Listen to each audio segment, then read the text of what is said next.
Hello everyone.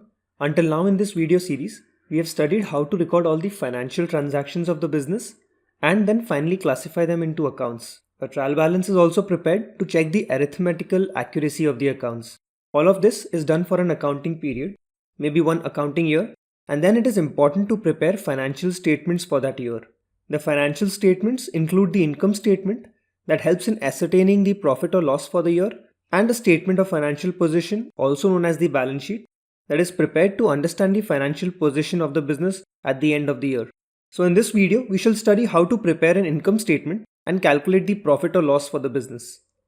Before studying the format of an income statement, let us understand profit better.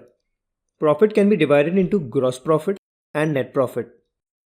Gross profit means profit purely by selling. In other words, gross profit is the difference between the sales of goods and the cost of the goods, whereas net profit means the final profit earned by the business after taking into account all other incomes and expenses. The format of a typical income statement looks something like this. The first half, which is the trading account section, helps in calculating the gross profit, and the second half, which is the profit and loss account section, gives the net profit. At the first look, this format may look quite difficult and confusing to remember.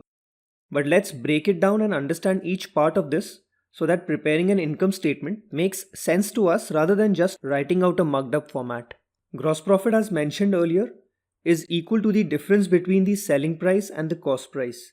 In other words, gross profit equals to sales minus the cost. It could so happen that all units purchased may not be sold by the end of the year. So calculating gross profit as sales minus purchases will not yield the correct result because we need to compare apples to apples. But sales and purchases are not at the same comparable level in this case. In order to calculate the correct gross profit, first we need to adjust our purchases and calculate the cost of goods sold. Since a part of purchases remains unsold as closing stock, cost of goods sold will be equal to the purchases minus the closing stock.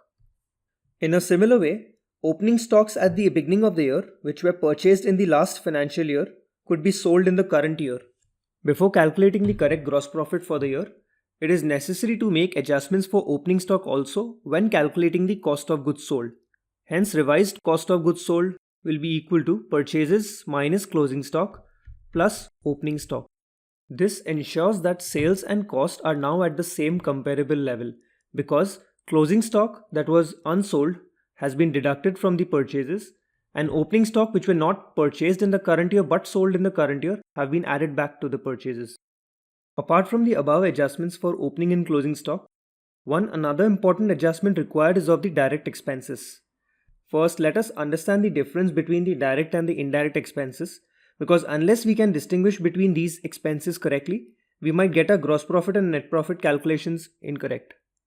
Direct expenses are expenses which are paid or incurred for purchasing the stocks or the inventory of the business. In other words, these are expenses incurred towards purchases of goods until the goods are received and ready to be sold. Example would include carriage inward or carriage on purchases. These are costs paid on transporting goods from the supplier's location to the business premises. Another example would be custom duties, which are taxes paid to the government when goods are purchased from an international supplier. On the other hand, we have indirect expenses, which are all other expenses paid to keep the business up and running. Examples include salaries paid to employees, rent of the premises, insurance premiums, and all other business expenses, including carriage outward, which is cost paid on transporting goods to the customer's location. If classifying between these two expenses seems confusing, let's make it simple. Let's say this is the business premises from where goods would be eventually sold. All expenses incurred on goods until they reach this location would be direct expenses, and all other expenses incurred after these goods have been received, like selling and distribution expenses, administration expenses, marketing expenses, etc., would be indirect expenses. All the direct expenses incurred on procuring or purchasing the goods will be included as a part of cost of goods sold and hence have an impact of reducing the gross profit. If there have been sales returns or purchase returns during the year, they shall be deducted to get the net sales and net purchases respectively. Now, presenting this formula in form of a statement, we have this format, the trading account section of the income statement. So this statement starts with sales. The sales returns is deducted in order to get the net sales, and then the cost of goods sold is deducted to get the gross profit. The cost of goods sold is calculated by taking opening stock, adding the purchases and direct expenses like carriage inward, deducting the purchase returns, and also deducting the closing stock. This would give us cost of goods sold for the year, and eventually we get a gross profit.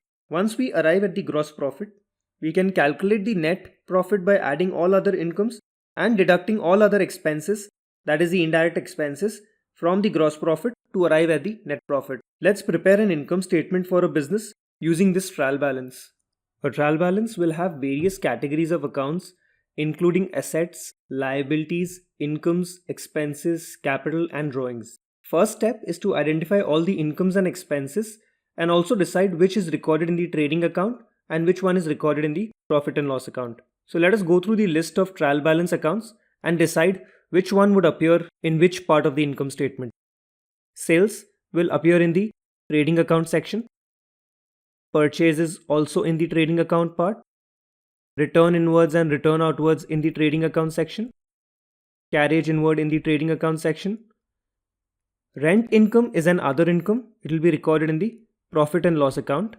Rent, rates and taxes are all indirect expenses, so will be recorded in the profit and loss account. Discount allowed is also an other expense, profit and loss account. Traveling and insurance, also profit and loss account. And miscellaneous expenses, profit and loss account. Debtors, creditors, bank, loan, capital, drawings, business premises, office furniture, these are neither incomes nor expenses, hence cannot be recorded in the income statement. Then we have the opening stock. It is a part of the trading account, so we shall record in the trading account. Discount received is also an other income, so it will be recorded in the profit and loss account. And then we have an additional information after the trial balance regarding the closing stock that shall be recorded in the trading account. So let's start preparing the income statement in this format. First, give the heading for the statement, income statement for the year ended 31st December. We shall start with the sales. So let's record the sales. We have return inwards, which is nothing but sales returns. Let us deduct return inwards or sales returns in order to get our net sales. Once we have a net sales, we shall calculate the cost of goods sold and deduct it from the net sales to get our gross profit. In order to calculate our cost of goods sold, let us start with the opening stock. To this we add our purchases, which is available from the trial balance 68,300, and deduct return outwards, which is nothing but purchase returns. We have a carriage inward in this trial balance, which is a direct expense. Carriage inward is transportation expenses on purchasing the goods from the supplier. So let us add carriage inward to our purchases. So we have 68,500 as our adjusted purchases. In order to arrive at the correct cost of goods sold, we need to deduct the closing stock, which is goods remaining unsold at the end of the year. So the cost of goods sold is equal to the opening stock plus adjusted purchases minus the closing stock. And when we deduct cost of goods sold from the net sales, we shall get a gross profit. This means that this business has earned a gross profit of 24,700 profit purely by selling without considering all other expenses of the business. This completes the trading account section of the income statement. Let us continue further and go on and calculate the net profit. In order to calculate the net profit, the first step is to add other income to the gross profit. So we have add other income here. If you remember, incomes are always credit. So in order to locate the incomes, go to the credit column of the trial balance. So we have your rent income 5,500 and we have a discount received of 500. Taking the total of other income to the last column, we have a total income of 6,000. And then the final step to calculate the net profit is to deduct all other expenses of the business. In other words, all the indirect expenses. So if we come back to a trial balance, we have here rent, rates and taxes 2,200. Then we have discount allowed 3,750, traveling and insurance 2,620, and miscellaneous expenses 1,920, $10,490. In order to calculate the net profit, Start with your gross profit 24,700, add the other income and deduct the other expenses. This means that the business was able to earn a profit of 20,210 after taking into account all the incomes and expenses for the year. So hope this video was useful and you could learn how to prepare an income statement from a given trial balance. If you think that the video is useful, please like the video and share it with others. Kindly subscribe to my YouTube channel to receive notifications when more videos will be uploaded. If you have any feedback regarding the video or you have any doubt regarding this topic, please comment below the video or you may WhatsApp me or email me on the details mentioned.